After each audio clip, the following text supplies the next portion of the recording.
রাজ্য সরকারের ঘোষণা মতো আজ থেকে বাংলার যুবসাথী প্রকল্পের অনলাইন ফর্ম ফিল আপ চালু হলো। আজকের আপডেটের এই ভিডিওর মাধ্যমে আপনাদেরকে দেখানোর প্রচেষ্টা করলাম আপনি কিভাবে অনলাইনে বাংলার যুবসাথী প্রকল্পের ফর্ম ফিল আপ করবেন, কোন ওয়েবসাইটে গিয়ে ফর্ম ফিল আপ করবেন, অনলাইনে ফর্ম ফিল আপের জন্য কোন কোন ডকুমেন্টসগুলি হাতের কাছে রাখবেন, কোন কোন ডকুমেন্টস কি ফরম্যাটে কত সাইজে স্ক্যান করে অনলাইনে আপলোড করবেন, ফর্ম সাবমিশনের পর কিভাবে প্রিন্ট আউট করবেন তার সম্পূর্ণ পদ্ধতি দেখালাম।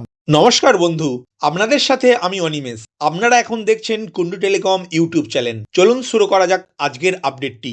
অনলাইনে বাংলার যুবসাথী প্রকল্পের ফর্ম ফিল আপের জন্য আপনার কাছে থাকা মোবাইল, ল্যাপটপ বা কম্পিউটারের যে কোনো একটি ব্রাউজার ওপেন করে গুগলের সার্চ বারে apas.wb.gov.in এই কথাটি লিখে সার্চ করলে আপনার সামনে পশ্চিমবঙ্গ সরকারের এই ধরনের একটি ওয়েবসাইট ওপেন হবে। এখন এই ওয়েবসাইটের বাংলার যুবসাথী লেখার ডান দিকে ক্লিক টু অ্যাপ্লাই এই লেখার উপর ক্লিক করবেন। ক্লিক করার সাথে সাথে পরবর্তী পেজ ওপেন হবে। এই পেজে প্রথমেই বলা রয়েছে অনলাইনে ফর্ম ফিল আপের জন্য কোন কোন ডকুমেন্টসগুলি হাতের কাছে রাখবেন এবং ডকুমেন্টসগুলি কি ফরম্যাটে কত সাইজে স্ক্যান করে আপলোড করতে হবে তার পদ্ধতি। যেমন মাধ্যমিকের অ্যাডমিট কার্ড পিডিএফ ফরম্যাটে 2 MBর মধ্যে, মাধ্যমিকের রেজাল্ট 2 MBর মধ্যে পিডিএফ ফরম্যাটে, নিজের আধার কার্ড পিডিএফ ফরম্যাটে 2 MBর মধ্যে, নিজের ভোটার কার্ড 2 MBর মধ্যে পিডিএফ ফরম্যাটে, ব্যাংক পাসবুকের ফ্রন্ট পেজ পিডিএফ ফরম্যাটে 2 MBর মধ্যে। আবেদনকারী যদি এসটি, এসসি বা ওবিসি সার্টিফিকেট থেকে থাকে তাহলে সেই সার্টিফিকেটটি পিডিএফ ফরম্যাটে 2 MBর মধ্যে। আবেদনকারীর একটি রিসেন্ট পাসপোর্ট মাপের ফটো যেটি জেপিজে ফরম্যাটে 1 MBর মধ্যে। আবেদনকারীর একটি সিগনেচার 1 MBর মধ্যে জেপিজে ফরম্যাটে এবং আবেদনকারীর অবশ্যই একটি ভ্যালিড মোবাইল নাম্বার থাকতে হবে। এখন অনলাইনে বাংলার যুবসাথী প্রকল্পের ফর্ম ফিল আপের জন্য পেজের বাম দিকের অ্যাপ্লাই অনলাইন এই লেখার উপর ক্লিক করবেন। ক্লিক করার সাথে সাথে এই ধরনের একটি ইন্টারফেস ওপেন হবে। এন্টার ইওর মোবাইল নাম্বার ঘরে আবেদনকারীর একটি 10 সংখ্যার মোবাইল নাম্বার লিখবেন এবং স্ক্রিনের ক্যাপচা কোডটি এন্টার ক্যাপচা কোড ঘরে লিখে গেট ওটিপি বাটনে ক্লিক করবেন। ওটিপি বাটনে ক্লিক করার সাথে সাথে আপনার সামনে এই ধরনের একটি ইন্টারফেস ওপেন হবে এবং আপনার মোবাইলে একটি 6 সংখ্যার ওটিপি আসবে। এই ওটিপিটি নির্দিষ্ট ঘরে লিখে ভেরিফাই পিন বাটনে ক্লিক করবেন। ক্লিক করার সাথে সাথে বাংলার যুবসাথী প্রকল্পের অ্যাপ্লিকেশন ফর্ম ওপেন হবে, যেখানে আবেদনকারীর মোবাইল নাম্বারটি অলরেডি লেখা থাকবে। আধার নাম্বার ঘরে আবেদনকারীর 12 সংখ্যার আধার নাম্বারটি লিখবেন। এরপর ফার্স্ট নেম ঘরে আবেদনকারীর মাধ্যমিকের অ্যাডমিট কার্ড দেখে প্রথম নাম লিখবেন। মিডিল নেম যদি থাকে তাহলে মধ্য নাম লিখবেন এবং লাস্ট নেম ঘরে আবেদনকারীর টাইটেলটি লিখবেন। এরপর মোবাইল নাম্বার ঘরে আপনি যে মোবাইল নাম্বারটা দিয়ে লগ ইন করলেন সেই মোবাইল নাম্বারটি যদি ব্যাংক অ্যাকাউন্টের সঙ্গে লিঙ্ক থাকে তাহলে ওই মোবাইল নাম্বারটি রেখে দেবেন, নতুবা এই ঘরে ক্লিক করে আবেদনকারীর ব্যাংক অ্যাকাউন্টের সঙ্গে যে মোবাইল নাম্বারটি সংযুক্ত সেই মোবাইল নাম্বারটি লিখতে পারবেন। ইমেল আইডি ঘরে আবেদনকারীর একটি পার্সোনাল ইমেল আইডি লিখবেন। জেন্ডার অপশানে আবেদনকারী মেল, ফিমেল না আদার্স আবেদনকারীর ক্ষেত্রে যেটি প্রযোজ্য হবে সেই অপশানটি চুজ করবেন। ডেট অফ বার্থ ঘরে ক্লিক করার সাথে সাথে একটি ক্যালেন্ডার ওপেন হবে।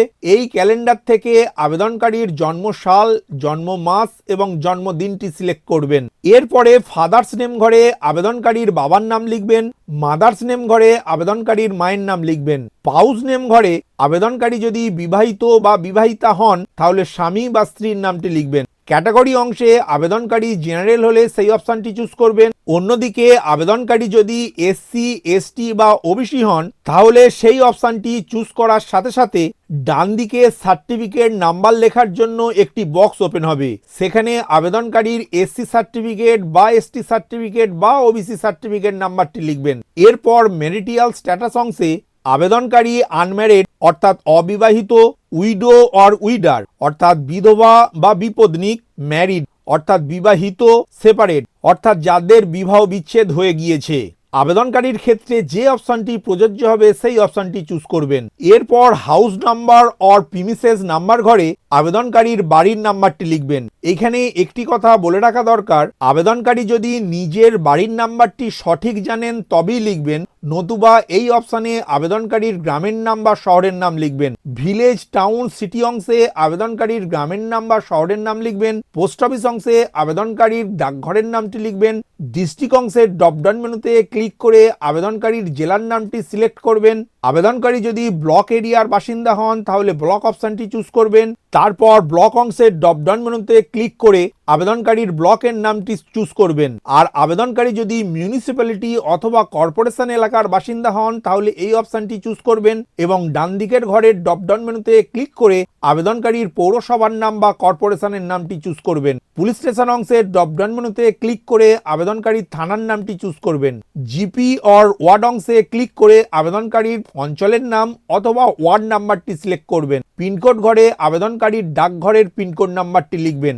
এরপর আবেদনকারী কোন বোর্ড থেকে মাধ্যমিক পরীক্ষায় পাস করেছেন সেই বোর্ডের নামটি চুজ করবেন। এরপর রোল ঘরে মাধ্যমিকের অ্যাডমিট কার্ড দেখে রোলটি লিখবেন এবং নাম্বার ঘরে মাধ্যমিকের অ্যাডমিট কার্ড দেখে নাম্বারটি লিখবেন। ইয়ার ঘরে আবেদনকারী কোন সালে মাধ্যমিক পাস করেছেন সেই সালটি লিখবেন। এডুকেশন কোয়ালিফিকেশন হাইয়েস্ট এই ঘরে আবেদনকারী মাধ্যমিক পরীক্ষা ছাড়াও যদি উচ্চ মাধ্যমিক, বিএ, বিকম বা এমএসসি পাস করে থাকেন তাহলে সেই শিক্ষাগত যোগ্যতার নামটি লিখবেন। প্রেজেন্ট অকুপেশন অংশে সেলফ এমপ্লয়েড এই কথাটি অবশ্যই লিখবেন।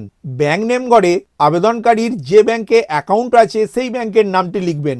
ব্যাংক ব্রাঞ্চ নেম ঘরে আবেদনকারীর ব্যাংকের শাখার নামটি লিখবেন। ব্যাংক অ্যাকাউন্ট নাম্বার ঘরে আবেদনকারীর ব্যাংকের অ্যাকাউন্ট নাম্বারটি লিখবেন। আইএফএসসি কোড ঘরে আবেদনকারীর ব্যাংকের আইএফএসসি কোডটি লিখবেন। এর পরের অপশানে অবশ্যই নো কথাটি সিলেক্ট করবেন। তারপর সেভ বেসিক ডিটেলস এই অপশানে ক্লিক করবেন। এই অপশানে ক্লিক করার সাথে সাথে পরবর্তী পেজ ওপেন হবে। এই পেজে আবেদনকারীর আগে থেকে স্ক্যান করা ডকুমেন্টসগুলি একে একে আপলোড করবেন। প্রতিটি নথি পিডিএফ ফরম্যাটে এবং নিজের পাসপোর্ট মাপের রঙিন ছবি এবং সিগনেচারটি জেপিজি ফরম্যাটে আপলোড করবেন। তারপর সেভ ডকুমেন্ট এই লেখার উপর ক্লিক করবেন। ক্লিক করার সাথে সাথে পরবর্তী পেজ ওপেন হবে।